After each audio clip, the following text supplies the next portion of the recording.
What's going on, everyone? Happy Tuesday to everyone. Hopefully everyone is doing well, staying safe, healthy. If you had to take a COVID test, hopefully you have tested negative.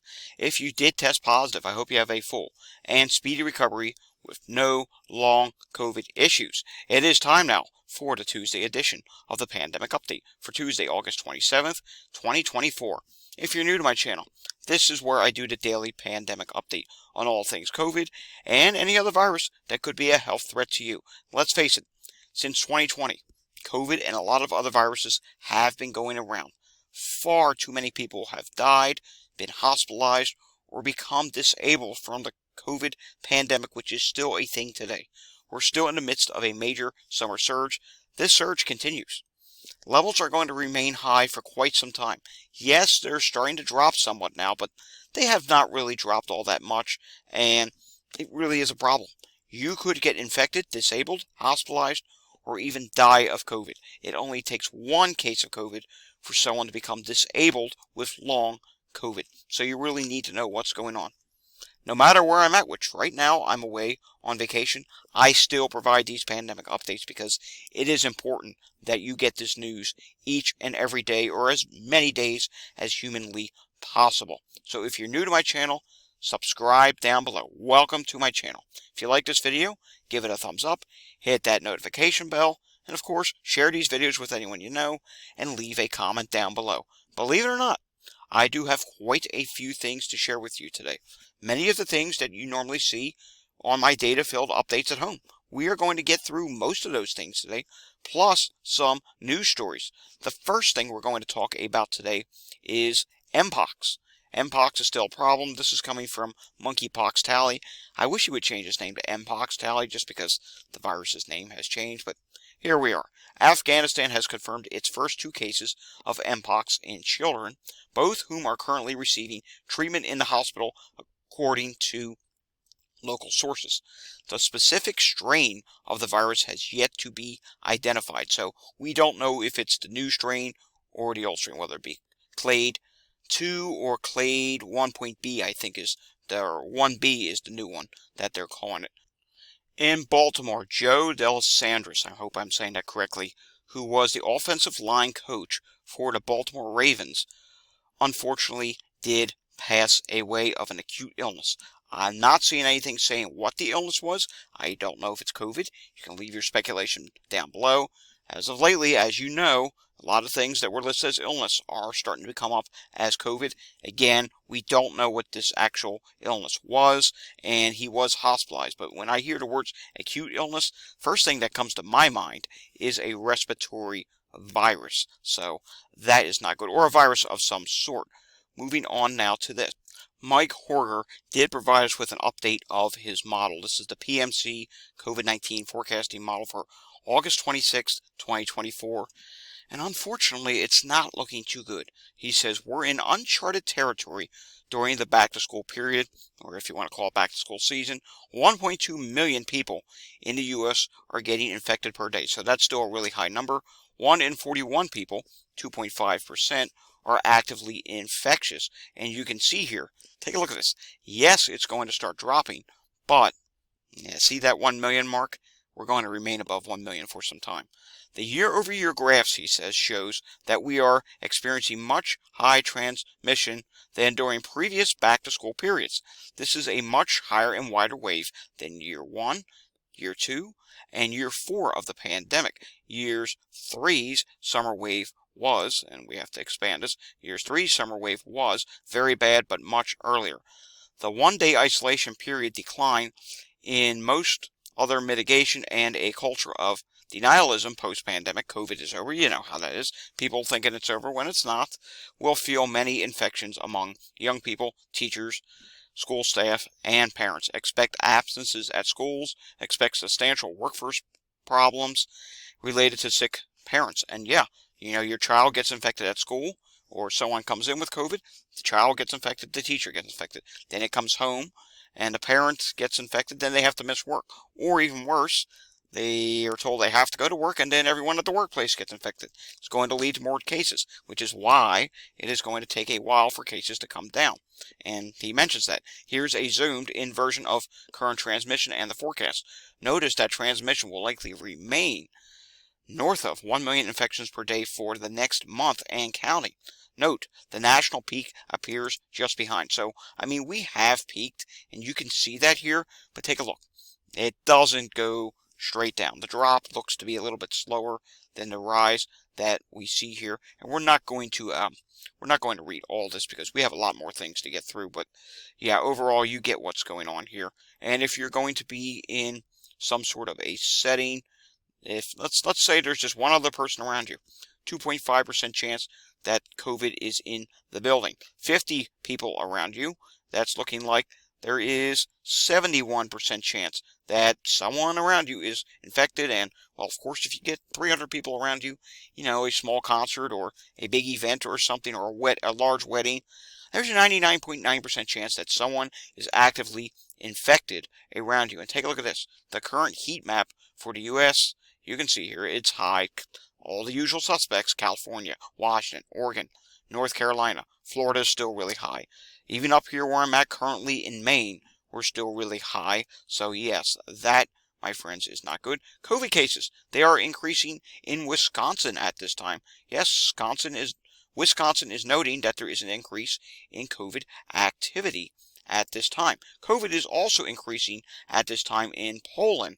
It says COVID-19 cases are increasing across the country. The chief sanitary inspector said that the wave of COVID-19 cases was increasing in Poland. The peak of disease is expected in the second half of October.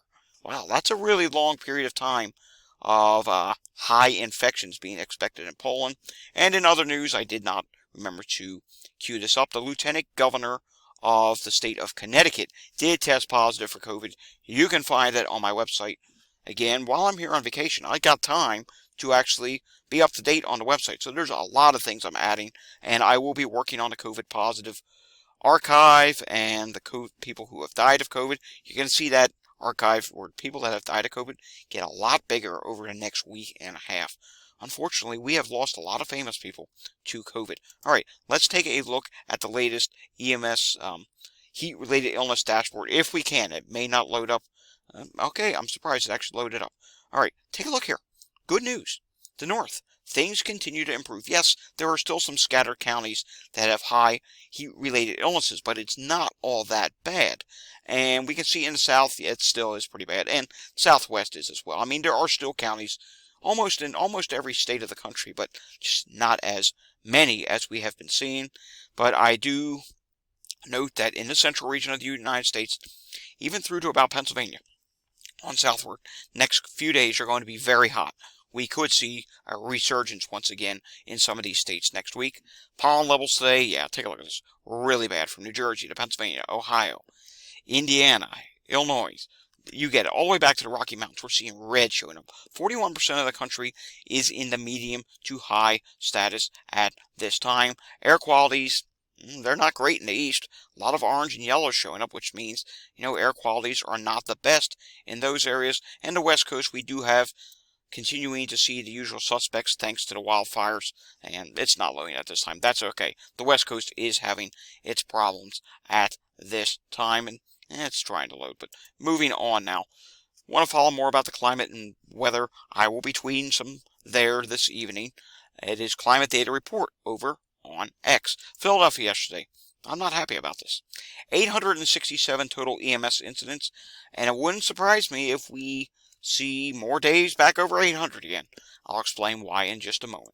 You know what I mean. It's Tuesday. Pennsylvania Wastewater has updated. Not for Philadelphia County, but yeah, we got an update on Pennsylvania. Not that busy right now in Montgomery County, Pennsylvania. That's good to report. Chester County, Pennsylvania is a different story. We do see sick person calls, heart problems, emotional disorder, hypotension, syncope, stroke is showing up in Coatesville, Pennsylvania. This is southeast Pennsylvania, and yeah, I have to show you this now. We did get an update on Pennsylvania wastewater for today. It's going to come up, and the bad old red category is starting to show up once again in southeast Pennsylvania. we are noticing large increases in parts of Montgomery County, and northwest Montgomery County is seeing just a plain old increase. Chester County, Pennsylvania, or excuse me, Delaware County, Pennsylvania is seeing an increase. No change in a lot of places now, which indicates a rise could start soon, or they could drop. And we come out to western Pennsylvania, Allegheny County, continuing to see increases at 3 wastewater sites there. And in the area of Bradford, Pennsylvania, we are continuing to see a rise for COVID as well. But again, we must note Montgomery County, Pennsylvania is now starting to see a rather large increase near Lansdale section of the county, and upper Montgomery County is also seeing an increase now. So that is not a good sign. We do know schools just started this week in a good chunk of Pennsylvania. Some places started earlier, but southeast Pennsylvania, this is the week the majority of the schools do go back. In Canada, the viral activity level for COVID-19 is high at this time. The viral activity level for flu A is low at this time. Flu B is not detected. RSV level is low at this time. Alright, time now for the weekly Walgreens update, where I do have a surprise for you. Well, Walgreens has a surprise for you, if it ever loads. And that is the fact that Walgreens, the number of people that have gone to get tested at Walgreens has increased once again. Here it comes. And this week, the positivity rate is down. This is some good news. The positivity rate is 34.5%. That is down from 37% last week, a 2.5% decrease. Total test is 14,223. The prior week was 13,913. And since I'm in Maine, I think we'll just start with the great state of Maine. And we can see the positivity rate up here is dropping at this time, 42.3%. The prior week was 44.4%. That's a difference of down by 2.1%. And total test, 26 versus 18. So even up here, testing has increased a little bit this week. In the state of Vermont, the positivity rate was 25%. The prior week was 66.7%. That is down by 41.7%, but I mean, it's 4 tests versus 3. They did 1 more test. They don't do very much in the way of testing whatsoever. Moving on now to West Virginia, where West Virginia has seen an increase in the positivity rate. And for West Virginia, can we get West Virginia? It is showing up red, which means it did update. Here we go. West Virginia's positivity rate, as I just noted, did see an increase, 24.5% versus 17%. That is a 7.5% increase. And they did 49 tests versus 47. Let's go out to the state of Arizona and see what's going on with the red showing up there. 39.2% positivity rate versus 32.7%. That is up by 6.6%. Total test, 334 versus 294. California this week, 37.6% positivity rate versus 42.9%. That's a difference of down 5.4%. 615 total tests versus 645. So that's dropping with testing dropping. That means that they have clearly peaked at this time. Alabama, 32.7% positivity rate versus 30.2%. That's up by 2.5%. Total test, 306 versus 275. More good news is Florida this week is seeing their positivity rate drop, and the positivity rate there is 31.7% versus 36.3%, difference of down 4.6%, 1,383 tests versus 1,368. Even with the slight increase in testing, I do think that is a legitimate drop. Iowa this week, the positivity rate is 31.6% versus 47.5%. That is down by 16%. Total test, 57 versus 61. Taking a look at what's going on in Oregon, and this will be our last state for Walgreens today. The Oregon's positivity rate is 33.3% versus 50%, difference of down 16.7%. Total test, 39 versus 34. All right, moving on now, we do want to take a look at what is going on with epidemic growth status, and we do see in some states, the map will eventually load, that in some states it is still rising at this time. We can see it's growing in Maine, it's growing in Georgia, South Carolina, Alabama, Tennessee, Kentucky, Illinois, Indiana, West Virginia, Nebraska, South Dakota, North Dakota, and in New Mexico. It's still likely growing in several states, stable or uncertain in some, but it is likely declining in North Carolina, Texas, Louisiana, and in the state of Alaska. The latest variant that is in control here in the United States is the KP.3.1.1 variant, which is at 36.8% at this time. Taking a look at the National Emergency Department visits, they are starting to decline at this time, which is good. We are very happy to see that they have peaked. New Jersey, we'll take a look at it, but as you will see here, if it comes up, New Jersey, it says 70 out of 70 hospitals reporting, but this significant drop in hospitalizations is obviously not correct. The real number is probably likely closer to 500, maybe around the upper 400s at this point, so hopefully they will get that fixed. New York State today, cases are continuing to drop in New York State, which is some really good news. They came in with 1,127 newly reported cases. And the hospitalizations in New York State, though higher than where they ended last week, are at 1,202 and 114 people in the ICU. Overall, the overall trajectory is a very, I'm going to call it slow, starting to decline. So hopefully by the end of the week, we will be lower than any point where they were at last week. And ending today on Virginia. Virginia has finally peaked in emergency department visits. 3.12% are for COVID-19 at this time, and it says COVID-like illness is at 7.8%, and we can also take a look at the total number of emergency department visits and urgent care visits. And for COVID, let's take a look at that. We can actually do it by the count here, which is what we're going to do, and we can see here the total counts are for diagnosed with COVID, 4,865. That is still a high number.